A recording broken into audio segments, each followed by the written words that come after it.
What is up, guys? My name is Nash, and today we're going to be talking about why you should not major in finance. Now, I'm assuming that if you're a finance major, if you plan on being a finance major, you're trying to pursue something in the financial industry, and that there are things that a lot of people don't realize, that come with this industry, which are kind of like the downsides. And this is going to be based on my experience. I was a finance major for 4 years, and I've worked in the industry.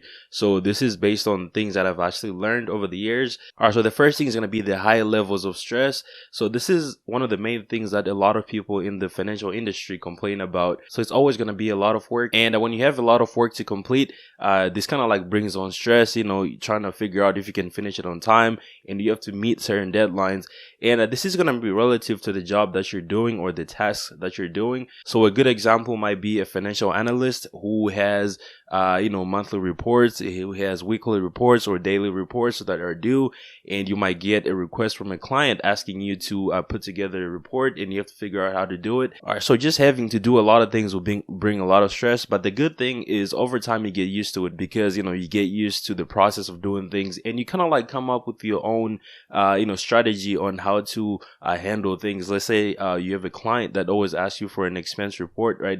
So you might create a template. Every time you get a request that's similar to that, you can use that template. And if you are responsible for creating something like a monthly report, which is done every month, at first it's going to be a little slow, but over time, it's going to get a lot easier, because you kind of like, have done this thing over and over again, and you get used to it. So all of that is going to lead to reducing stress, which is what everybody wants. Nobody wants to have a lot of stress, because it kind of like affects your work and all of that. All right, so the next one is going to be meeting quotas, which is a lot more specific. And this is going to apply to kind of like sales positions in finance. A good example would be a financial advisor. Let's say you're a financial advisor, and you have to get more clients to make money, right? Because you get paid based on how many clients you have, right? So if you're working for someone as a financial advisor, there might be quotas that say you need to get this many clients, in a month or in a year. I mean, the only solution to that would be to avoid roles that force you to be in this situation, because obviously if you're a salesman and you're not selling anything,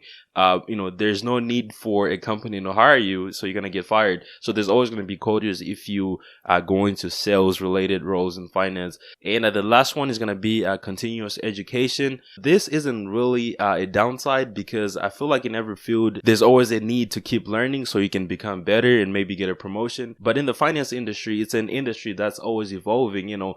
There's always new changes every year. And sometimes you might even want to get your CFA, so you actually do have to study for that. And sometimes if you work in the insurance industry, there's always regulations that get changed. So there might be government regulations that directly affects your industry. So you want to be able to learn those. It's always going to be continuous education. So this is not a big one, because almost every field requires you to continue learning. I mean, you can choose not to. That's how people don't get promoted. But so with continuous education, the best thing to do is do things that give you certifications.